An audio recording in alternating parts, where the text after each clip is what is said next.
இந்த graphical format தான் நான் ஸ்டோர் பண்ண நினைக்கிறேன்.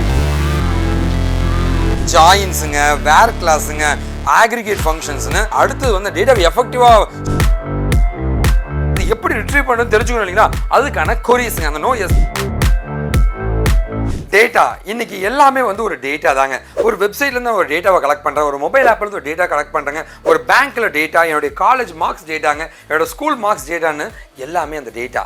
இந்த டேட்டாக்களை ஸ்டோர் பண்ணுறதை வந்து அந்த காலத்தில் பார்த்தீங்கன்னா வந்து அந்த காலம் சொல்லக்கூடாதுங்க, ட்ரெடிஷ்னல் டேட்டா பேஸை ஒரு டேபிள் ஃபார்மெட்டில் ஸ்டோர் பண்ணாங்க. அதில் வந்து இந்த பையன் இவ்வளோ மார்க் எடுத்தான்ற மாதிரி இருந்துச்சுங்க. அதுக்கப்புறமா சோஷியல் நெட்வொர்க்ஸ் 2004 மேலே வந்து இந்த சோஷியல் நெட்வொர்க்ஸால் இந்த டேட்டாக்களை ஸ்டோர் பண்ணுறது ரொம்ப ரொம்ப கஷ்டமாயிடுச்சுங்க. இந்த ட்ரெடிஷ்னல் டேட்டா வந்து எடுக்கிறது SQLனும், இந்த மாதிரி சோஷியல் நெட்வொர்க்ஸை வந்து டேட்டாவை எடுக்கிறது வந்து NoSQLனு ரெண்டு பெரிய ஆட்களை உருவாங்கினாங்க. நாம் இன்னைக்கு பார்க்குறது வந்து SQLனா என்ன, NoSQLனா என்ன, இதை படித்தா வேலை கிடைக்குமா இல்லையா, நிறைய விஷயங்களை பார்க்க போகிறேங்க.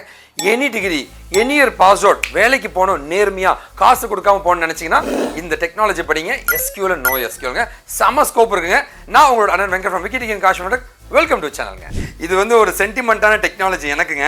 ஏன்னு கேட்டிங்கன்னா வந்து SQL நான் வந்து மைக்ரோசாஃப்டால் ட்ரெயின் ஆன ஸ்பெஷலிஸ்ட்டுங்க இன் SQLங்க. மைக்ரோசாஃப்டே ரெட்மாலேருந்து வந்து என்னை ட்ரெயின் பண்ணாங்க. அதனால் சென்டிமெண்ட்டாக எனக்கு ரொம்ப பிடிக்குங்க.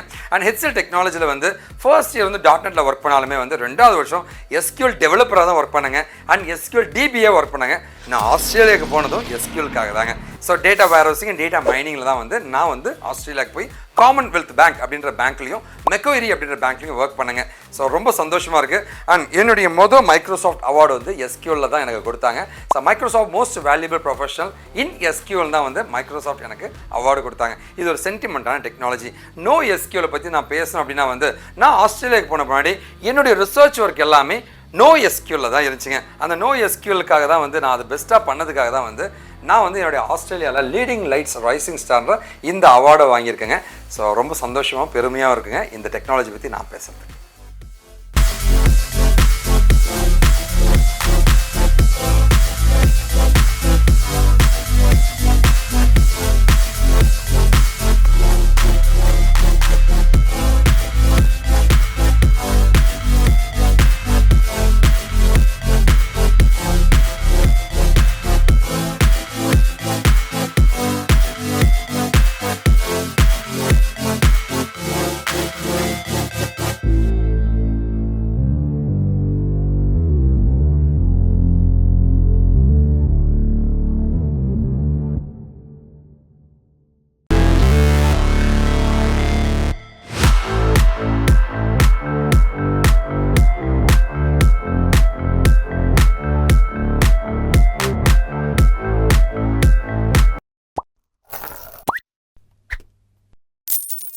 இந்த வீடியோ போகிறதுக்கு முன்னாடி எங்கள் சேனலை சப்ஸ்கிரைப் பண்ணி எங்களுக்கு சப்போர்ட் பண்ணுங்கள்.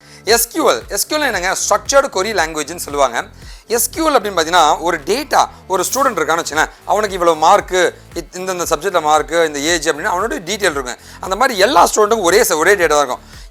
ஒரே மாதிரி டேட்டாக்கள் இருந்தால் அதை தான் ஸ்ட்ரக்சர்னு சொல்லுவாங்க. அது ஒரு டேபிளில் நம்மளால் போட முடியுங்க. அந்த டேபிளில் போட்டால் அது ரோஸ் அண்ட் காலம்ஸாக இருக்க முடியும். இந்த டேட்டாவை எடுக்கிற லாங்குவேஜ் பேர் தான் SQLனு சொல்லுவாங்க. ஓகேவா, SQL சர்வர், ஆரக்கிள் நிறைய சாஃப்ட்வேர் இருக்கு. ஸோ இது வந்து ஒரு ட்ரெடிஷ்னல் டேட்டா பேஸ்ன்னு சொல்லுவாங்க. ஏன்னா டேபிளில் இருக்கும், ஸ்ட்ரக்சர்டாக இருக்கும், அழகாக எடுத்து கொடுத்துருவாங்க. ஸோ உலகத்தில் இருக்கிற எல்லா டேட்டா பேஸுமே இந்த மாதிரி தான் இருக்குங்க.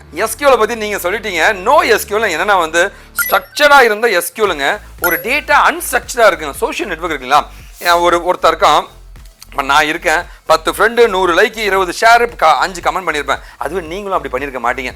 ஒவ்வொருத்தருக்கும் ஒவ்வொரு டேட்டா இருக்கும்போது இந்த டேட்டாக்கெல்லாம் ஸ்டோர் பண்ணுறதுனா வந்து அதை ஸ்ட்ரக்சராக நம்ம ஸ்டோர் பண்ண முடியாது. அப்போ தான் அன்ஸ்ட்ரக்சர்ட் டேட்டான்னு வருதுங்க. அப்படி அந்த அன்ஸ்ட்ரக்சர்ட் டேட்டா பண்ணுறதுக்கான ஒரு முக்கியமான கான்செப்ட் தான் JSON. அந்த டேட்டா ஃபார்மேட் JSON. உங்கள் சைடில் டேபிள்னு சொல்கிறீங்களா SQLக்கு, அது மாதிரி எங்கள் சைடில் JSON சொல்கிறோம். டேட்டாக்கள் இந்த JSON ஃபார்மேட்டில் ஸ்டோர் பண்ணி அதை வந்து ரிட்ரீவ் பண்ணுறதுக்கு யூஸ் பண்ணுற லாங்குவேஜ் பேர் தான் NoSQLனு சொல்லுவாங்க. எல்லா சோஷியல் நெட்வொர்க், இன்ஸ்டாகிராமுங்க, ட்விட்டரு, ஃபேஸ்புக் எல்லாமே இப்படி தான் வேலை செய்யுதுங்க. இந்த NoSQL மூலமாக தான். நாங்கள் தான் கெத்து. SQL எங்கே யூஸாக இருக்கும் அப்படின்னு கேட்டிங்கன்னா வந்து பேங்க்குக்கு போங்க, ஸ்கூல்ஸு, காலேஜ், இண்டஸ்ட்ரீஸ்னு எல்லா இடத்துலையும் வந்து ஒரு ஸ்ட்ரக்சர்டு டேட்டா இருந்துச்சுன்னா அங்கே எங்கள் ஆளுங்க தான் விளையாடுவாங்க. ஒரு டேபிள் ஃபார்மேட்டில் ரோஸ் அண்ட் காலம்ஸாக இருந்துச்சுன்னா SQL இருந்தால் மட்டும்தான் ஜெயிக்க முடியும். சார் நான் உங்களுக்கு சொன்ன மாதிரி தாங்க, ஃபேஸ்புக்கு, லிங்க்டின், ட்விட்டர்னு எல்லா சோஷியல் நெட்வொர்க்ஸ் நீங்கள் எதை எடுத்தாலும் வந்து அங்கே இருக்கிற அன்ஸ்ட்ரக்சர்டு டேட்டாங்க. ஒரு டேட்டா வந்து குழப்பமாக நிறைய டேட்டா இருந்துச்சு, நிறைய பேருக்கு ஷேர் பண்ணுற மாதிரி ஒரு ஃபாரம்ஸுங்க, கோரா மாதிரி ஃபாரம்ஸுங்க, ஃபேஸ்புக்குங்க, ட்விட்டருங்க, லிங்க்டின் எல்லா சோஷியல் நெட்வொர்க்ஸும் இப்போ வந்து இந்த ஜேசான் ஃபார்மேட்டில் தான் ஸ்டோர் ஆயிருக்குங்க. அந்த டேட்டாவை ரிட்ரீவ் பண்ணுறதுக்கு NoSQL தான் யூஸ் பண்ணுறாங்க. பாப்புலரான SQL டேட்டா பேசஸ் அப்படின்னா வந்து Microsoft SQL server, Oracle corporation Oracle, மூணாவது PostgreSQLனு ஒன்று இருக்குங்க. அது வந்து அந்த ஒரு குளோபல் டெவலப்மெண்ட் குரூப்னு இருக்கும், அவங்களோட PostgreSQLங்க. இது இல்லாமல் வந்து அப்பாச்சி ஃபவுண்டேஷனோட MySQL. இந்த 4 தான் வந்து ரொம்ப ஃபேமஸுங்க. இந்த மாதிரி நிறைய இருக்குது, இது 4 சூப்பர் ஃபேமஸ். ஸோ NoSQLக்கான பாப்புலர் டேட்டா பேசஸ் என்ன தெரியுங்களா? ஃபர்ஸ்ட் பார்த்தீங்கன்னா வந்து டேட்டாவை டாக்குமெண்ட் மாதிரி ஒவ்வொரு பர்சனுடைய டேட்டாவும் ஒவ்வொரு டாக்குமெண்ட் மாதிரி ஸ்டோர் பண்ணலாங்க. அந்த டாக்குமெண்ட் மாதிரி ஸ்டோர் பண்ணுறதுக்கு செம்ம ஃபேமஸான டேட்டா பேஸ் பேர் என்னதுமா MongoDBன்னு சொல்லுவாங்க. ஓகே, MongoDBன்னு ஒரு சூப்பரான ஒரு டேட்டா பேஸுங்க. இது இல்லாமல் KaaShiv அது மாதிரி நிறைய டேட்டா பேஸ் இருக்குங்க. ஓகேவா? ரெண்டாவது வந்து டேட்டாக்கில் இந்த கிராஃபிக்கல் ஃபார்மேட்டில் நான் ஸ்டோர் பண்ண நினைக்கிறேன் அப்படின்னா வந்து Neo4j தான் ஃபேமஸுங்க. இது இல்லாமல் நிறைய டேட்டா பேஸ் இருக்குங்க. இது இல்லாமல் வந்து data key value pair, name Venkat, age 25, இந்த மாதிரி வந்து கீ அதுக்கான வேல்யூ, கீ அதுக்கான வேல்யூ, என்னோட எஜுகேஷன் அதுக்கான வேல்யூ, இந்த கீ வேல்யூ பேரா இருக்கு பார்த்தீங்களா? ஸோ ரெடிஸ்ன்ற ஒரு டேட்டா பேஸுங்க, அமேசான் DynamoDB அப்படின்னு ஒரு டேட்டா பேஸுங்க. இது மூலமாக ஸ்டோர் பண்ணுவாங்க. இந்த மாதிரி நிறைய வகைகள் இருக்குங்க. டேட்டாக்களை வெவ்வேறு ஃபார்மெட்டில் நம்ம ஸ்டோர் பண்ண முடியுங்க. ஒரு SQL நீங்கள் டெவலப்பராக மாறணும், SQL லேர்ன் பண்ண நினச்சிங்கன்னா வந்து முதல்ல ஒரு டேபிள் ஃபார்மெட்டை எப்படியெல்லாம் நம்ம டேட்டாக்களை போட போகிறோம், அது வந்து எஃபெக்டிவாக நார்மலைஸ் பண்ண டேட்டா பேஸாக இருக்கணும், டூப்ளிகேட்லாம் இல்லாமல் பண்ணணும். அதுக்கப்புறம் பேசிக்கான SQL கொரிஸுங்க, டேட்டா டெஃபினேஷன் லாங்குவேஜுங்க, DDL, கிரியேட்டு, ஆல்டரு, அதுக்கு ட்ராப்னு இருக்குங்க. இது இல்லாமல் DMLங்க, data manipulation language, insert update டெலிட்னு சொல்லுவாங்க. இது இல்லாமல் வந்து டேட்டா கண்ட்ரோல் லாங்குவேஜ்னு சொல்ல கிராண்ட் ரிவோக்னு இருக்கும், டேட்டா ரிட்ரீவல் சொல்கிறது எல்லாம் செலக்ட்னு இருக்கும். இந்த SQL கொரிஸ்லாம் கற்றுக்கிட்டு ஜாயின்ஸுங்க, வேர் கிளாஸுங்க, ஆக்ரிகேட் ஃபங்க்ஷன்ஸ்னு அடுத்தது வந்து டேட்டாவை எஃபெக்டிவாக ஸ்டோர் பண்ணணும், எஃபெக்டிவாக ரிட்ரீவ் பண்ணணும். அதுக்கு இண்டெக்ஸிங் கான்செப்ட் நீங்கள் லேர்ன் பண்ணிக்கணும். அண்ட் ஃபைனலாக பார்த்தீங்கன்னா வந்து டேட்டாக்கள் வந்து அண்ணா 50 டேட்டா போதுன்னா அதில் 20 அப்டேட் ஆகிடுச்சு, கரண்ட் கட் ஆகிடுச்சுன்னா அதை மெயின்டைன் பண்ணுற ட்ரான்சாக்ஷன் மேனேஜ்மெண்ட் சொல்கிற ஆசிட் ப்ராப்பர்ட்டிஸ் கான்செப்ட்லாம் லேர்ன் பண்ணிட்டீங்கன்னா நீங்கள் ஒரு SQL டெவலப்பர் மாற முடியும். நம்ம வந்து NoSQL நீங்கள் படிக்கணும் முடிவு பண்ணிட்டீங்கன்னா முதல்ல எந்த டேட்டா பேஸை படிக்க போகிறீங்க? என்னுடைய அட்வைஸ் MongoDB தான். MongoDB இல்லாமல் வந்து அமேசானோட DynamoDBன்னு இருக்குங்க, ரெட்டிஸ் இருக்குது, Neo4j நிறைய டேட்டா பேஸ் இருக்குது, KaaShiv அதெல்லாம் நிறைய இருக்குங்க. உங்களுடைய யூசேஜுக்கு தகுந்த மாதிரி எந்த டேட்டா பேஸ் எனக்கு வேணும்னு முதல்ல முடிவு பண்ணுங்க. அதில் டேட்டா மாடலிங் பற்றி தெரிஞ்சுக்கணும். டேட்டா மாடலிங் எப்படி இந்த டேட்டாக்களை நான் ஸ்டோர் செய்ய போகிறேன், அந்த டேட்டா மாடலிங்க, அந்த டேட்டாவை எக்ஸ்டெண்ட் பண்ணுற ஸ்கேலிங், இந்த டேட்டா பேஸ் பத்தலப்பா இன்னொரு டேட்டா பேஸ்ப்பா, அது பத்தலப்பா இன்னொரு, அந்த ஸ்கேலிங் பற்றி தெரிஞ்சுக்கணும். இதில் வந்து NoSQL ஒரு முக்கியமான விஷயம் கேப் தியரம் அப்படின்னு ஒன்று இருக்குங்க, அதாவது கன்சிஸ்டன்சி. ஸோ டேட்டாக்கெல்லாம் கன்சிஸ்டண்ட்டாக இருக்குது, அடாப்டபிலிட்டி, ஸோ அடாப்டபிளாக இருக்குங்க. அதுக்கப்புறம் பார்த்தீங்கன்னா போர்ட்டபிளாக இருக்குங்க. ஒரு இந்த மாதிரி எல்லா தன்மைகளும் இருக்கிற அந்த கேப் தியரம் கான்செப்ட்ஸ்லாம் நம்ம லேர்ன் பண்ணிக்க வேண்டியது இருக்கும். அடுத்து பார்த்தீங்கன்னா வந்து என்னதான் டேட்டாவை ஸ்டோர் பண்ணாலும் அது எப்படி ரிட்ரீவ் பண்ணணும்னு தெரிஞ்சுக்கணும் இல்லைங்களா? அதுக்கான கொரிஸுங்க, அந்த NoSQL கொரிஸ் இருக்குங்களா, அந்த கொரிஸ் ஃபார்மெட்டுங்க ஒவ்வொரு டேட்டா பேஸ்க்கு மாறும். அந்த கொரிஸ் ஃபார்மெட்டை நீங்கள் லேர்ன் பண்ணிட்டீங்கன்னா நீங்கள் ஒரு NoSQL எக்ஸ்பர்ட்டாக மாற முடியும். SQLோட அட்வான்டேஜ்னு கேட்டீங்கன்னு வச்சுங்களேன், அது சொல்கிறதுக்கு ஒன்றுமே கிடையாதுங்க.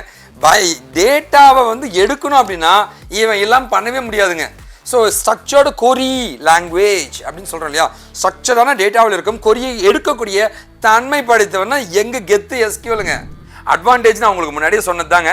ஒரு டேட்டா ஸ்ட்ரக்சர்டாக இல்லாமல் அன்ஸ்ட்ரக்சர்டாக குழப்பமான டேட்டா இருந்துச்சுன்னா அந்த இடத்துல NoSQL தான் வந்து பயங்கர சூப்பராக இருக்கும். ஸோ அடாப்டபிலிட்டின்ற ஒரு பாயிண்ட்டை மட்டும் தான் சொல்கிறேன், நிறைய இருக்குங்க. ஆனால் அடாப்டபிலிட்டி எந்த சூழ்நிலையிலும் இருக்கும் டேட்டாக்களை என்னால் ஸ்டோர் செய்ய முடியும் என்றால் அது NoSQL மூலமாக தான் பண்ண முடியுங்க. ஓகேப்பா? உலகத்தில் என்னதான் அப்ளிகேஷன் இருந்தாலுமே ஒரு வெப்சைட் தயாரிக்கிறான்பா, மொபைல் ஆப் தயாரிக்கிறான்பா, சரி டேட்டா சயின்ஸில் இருக்காம்பா, நெட்வொர்க் இன்ஜினியர் இருக்காம்பா, க்ளவுட் இருக்காம்பா, எல்லாமே டேட்டா தாங்க, சைபர் செக்யூரிட்டி டேட்டா தாங்க. அந்த டேட்டாவை வந்து ஒழுங்காக ஸ்டோர் பண்ணி அதை எடுத்து கொடுக்குற SQL டெவலப்பருக்கு ஆப்பர்ச்சுனிட்டி எங்கெங்கே இல்லாமல் இருக்கும். நௌக்கரி ப்ரொஃபைல் காமிக்கிறேன் பாருங்க, அந்நியாயத்துக்கு ஆப்பர்ச்சுனிட்டிங்க SQL டெவலப்பருக்கு. கெரியர் ஆப்பர்ச்சுனிட்டிஸுங்க சொல்ல தேவையில்லைங்க. இப்போ நௌக்கரி தான் நீங்கள் பார்த்துக்கிட்டு இருக்கீங்க, கொட்டுதுங்க ஆப்பர்ச்சுனிட்டிஸுங்க. ஓகேவா? இது வந்து ஒரு ரேரான ஸ்கில்லுங்க. அதனால் வந்து இந்த ஸ்கில்லை நீங்கள் படிச்சிங்கன்னா நல்ல ஆப்பர்ச்சுனிட்டி இருக்குங்க. கண்டிப்பாக நீங்கள் படிக்கலாம், தைரியமாங்க. இந்த வீடியோட எண்டுக்கு வந்தாச்சுங்க. SQLோ NoSQLோ என்ன வேணால் படிங்க. நீங்கள் படிக்கணும் ஆர்வமாக இருந்தீங்கன்னா வந்து நம்முடைய வெப்சைட் இப்போ நான் காமிச்சிட்ருக்கேங்க, KaaShivInfoTech.com/courses. இந்த லிங்க்கில் போயிட்டு நிறைய லிஸ்ட் இருக்குங்க. அதில் SQL சர்வர் கோர்ஸ் ஏதோ ஒரு லிங்க்கை நீங்கள் கிளிக் பண்ணி என்னெல்லாம் இருக்குன்னு பாருங்கள். உங்களுக்கு என்ன உதவினாலும் கேளுங்க. ஓகேவா? வேலைக்கு போகணும், ஃப்யூச்சர் சூப்பராக இருக்கணுங்க, ஐடிக்குள்ளே நுழையணுங்க, வெளிநாடு போகணும், work from home, career gap இருக்குது, ஏதோ ஒரு டிகிரி படிச்சிருக்கேன், ஏதோ ஒரு இயர் பாஸ் அவுட், யாராக இருந்தாலும் நேர்மையாக வேலைக்கு போக முடியும். அந்த நம்பிக்கையோட போகிற யாராக இருந்தாலும் தூக்கி விடுறதுக்கு அண்ணன் தயாராக இருக்குங்க. சொல்லித்தர நான் தயாராக இருக்கேன். கண்டிப்பாக அந்த வீடியோ பிடிச்சவங்க பெரிய நம்பிக்கையோட இந்த வீடியோ முடிக்கிறேங்க. SQL NoSQL பயங்கரமான டெக்னாலஜிஸுங்க. கண்டிப்பாக படிங்க, உங்கள் வாழ்க்கையை மாற்றுங்க. வாழ்க்கை தமிழ்.